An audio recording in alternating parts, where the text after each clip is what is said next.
သောတာပန်ဖြစ်သွားလို့ရှိရင်မလုတ်တဲ့အလုတ်6မျိုးမလုတ်တော့ဘယ်လိုမှမဖြစ်နိုင်ဘူး impossible လို့ပြောအဘဘ impossible သောတာပန်ဖြစ်သွားရင်ဘယ်လိုမှမဖြစ်နိုင်တော့ဘူးလို့ပြောရမယ့်ဟာ6ခုရှိစစ္စာဘိဌာနာနိစဆိုတာ6ခုအဲ့ဒီ6ဌာနကိုဘယ်တော့မှသောတာပန်ပုဂ္ဂိုလ်ဟာမကျွလွန်တော့မဖြစ်တော့ဘူးလို့ဒါပြောအဲ့ဒီ6ခုကဘာတော့ဆိုလို့ရှိရင်သောတာပန်ပုဂ္ဂိုလ်အနေနဲ့စိတ်လိုက်မှန်ပါအမေကိုတတ်မိတာမျိုးမရှိဘူးဟုတ်ကဲ့စိတ်လိုက်မှန်ပါအဖေကိုတတ်မိတာမျိုးမရှိဘူးစိတ်လိုက်မှန်ပါယဟန္တာကိုတတ်မိတာမျိုးမရှိဘူး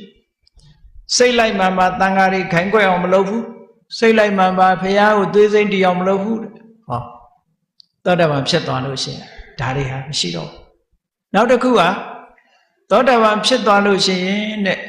ဖရာကလွဲလို့တခြားကိုဆရာလို့သတ်မှတ်တာဆရာဆိုတာဒီကမ္မထဆရာတွေဘာညာဒါပြောတာမဟုတ်တာဖရာတပည့်ဆိုဖရာကိုင်းနော်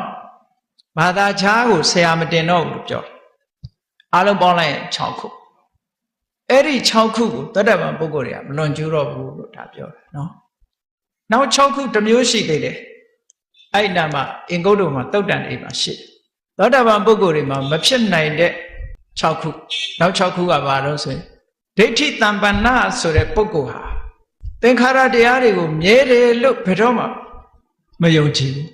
ဒါတစ်ခုဒိဋ္ဌိတံပန္နပုဂ္ဂိုလ်ဟာသင်္ခါရတရားတွေကိုချမ်းသာတယ်လို့ဘယ်တော့မှမယုံကြည်ဘူးနောက်တစ်ခုဒိဋ္ဌိတံပန္နသောတာပန်ပုဂ္ဂိုလ်ဟာသဘာဝဓမ္မတွေကိုအတ္တလို့ဘယ်တော့မှမယုံဘူးဘယ်တော့မှလက်မခံတော့ဘူးဒိဋ္ဌိတံပန္နမဖြစ်သေးရင်တော့ဒါတွေကိုသွားလက်ခံနေဦးမှာပဲလက်ခံနေသေးတယ်နောက်တစ်ခုကတော့ခုနနဲ့ဆင်စင်တူတယ်အနန္တရိယကံ၅ပါးကိုမကျူးလွန်တော့ဘူးတဲ့ဒါတစ်ခုအနန္တရိယကံ၅ပါးကိုဘယ်တော့မှမကျူးလွန်တော့ဘူးနောက်တစ်ခုကလောကီမင်္ဂလာတွေကိုဘယ်တော့မှမယုံတော့ဘူးဒါလည်းသောတာပန်ရဲ့စွမ်းရည်တစ်ခုလောကီမင်္ဂလာဆိုတာမြင်ရတာစက်တည်ရှိလိုက်တာမျက်စိမ့်စိမ့်လေးမြင်လဲဒီနေ့မင်္ဂလာရှိလိုက်တာမကောင်းတာမြင်ဒီနေ့မင်္ဂလာမရှိဘူးဒါလောကီမင်္ဂလာခေါ်တယ်အဲ့ဓာတွေကိုမယုံတော့လူတွေကအဲ့ဓာကိုကြည့်တာလေအမလေးအမင်္ဂလာကြီးမင်္ဂလာကြီးနဲ့လမ်းသွားရင်ပြောကြဘူးလားမွေမြင်လို့ရှိရင်ခရီးရှည်တတ်တယ်ဟောအမင်္ဂလာလို့ယူဆနော်လူတွေကအမျိုးစုံလေလမ်းသွားရင်အတုပမြင်မကောင်းဘူးအတိတ်မကောင်းဘူးဟောဒီလိုဟာမျိုးတွေယုံနေတဲ့ပုံကိုယ်တွေအများကြီးရှိနော်အမြင်မင်္ဂလာတွေပေါ်မှာကိုယ်စိတ်ထဲမှာမကြိုက်တဲ့ဟာတွေကိုမြင်လို့ရှိရင်အမင်္ဂလာလို့သတ်မှတ်ကြတယ်လူတွေကောင်းတာလေးမြင်မင်္ဂလာလို့သတ်မှတ်တယ်ဟောအဲ့ဒီလိုဟာမျိုးတွေကိုသောတာပန်ပုဂ္ဂိုလ်မှာမရှိတော့ဘူးတဲ့ဒါမျိုးကိုယုံကြည်တာမရှိတော့အဲ့လိုယုံနေရင်သောတာပန်နဲ့ဝေးနေသေးတယ်သောတာပန်မဟုတ်သေးဘူးနောက်တစ်ခုကဘာတော့ဆိုလို့ရှိရင်ကုသိုလ်ကောင်းမှုလုပ်ဖို့ရအတွက်ဗုဒ္ဓသာသနာကလွဲလို့တခြားသာသနာမှာကုသိုလ်လုပ်သင့်တယ်လို့ဆိုလိုတာကလူတန်းထောက်ပံ့တဲ့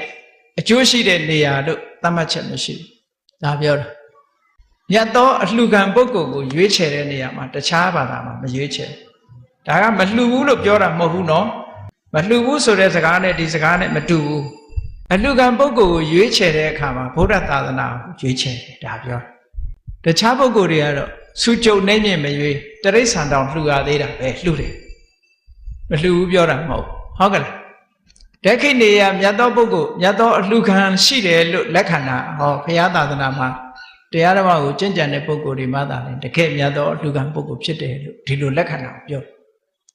အဲ့တော့သောတာပန်ဖြစ်သွားလို့ရှိရင်ဒီသာသနာကတရားဓမ္မကျင့်ကြံပုဂ္ဂိုလ်တွေကလွယ်တခြားပုဂ္ဂိုလ်တွေကမြတ်သောအလှူခံတိုက်တဲ့ပုဂ္ဂိုလ်မြတ်သောဆိုတဲ့စကားလေးပါတယ်နော်အဲ့တော့အလှူမခံတိုက်တဲ့ပုဂ္ဂိုလ်ဆိုတာလောကမှာမရှိဘူးပေါ့အလှူခံတိုက်တယ်ဆိုတာနဲ့အလှူခံဆိုတာနဲ့မတူဘူးနော်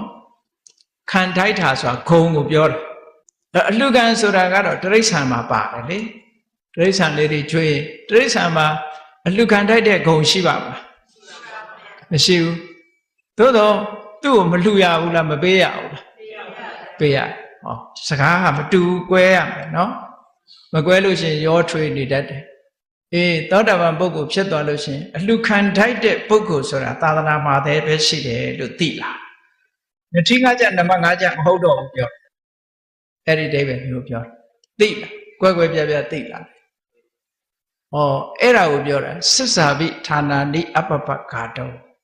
ဒီ6ခုသောအကြောင်းတရားတွေနဲ့ပတ်သက်လာရင်သောတာပန်ဖြစ်တဲ့ပုဂ္ဂိုလ်ဟာမလုပ်တော့ဘူးရှောင်သွားပြီလို့ပြောတာဒါယရဏတုံမှာလာတဲ့သောတာပန်ပုဂ္ဂိုလ်ရဲ့ဒိဋ္ဌိတမ္ပန္နပုဂ္ဂိုလ်ရဲ့ဂုဏ်ကြီးတွေပဲ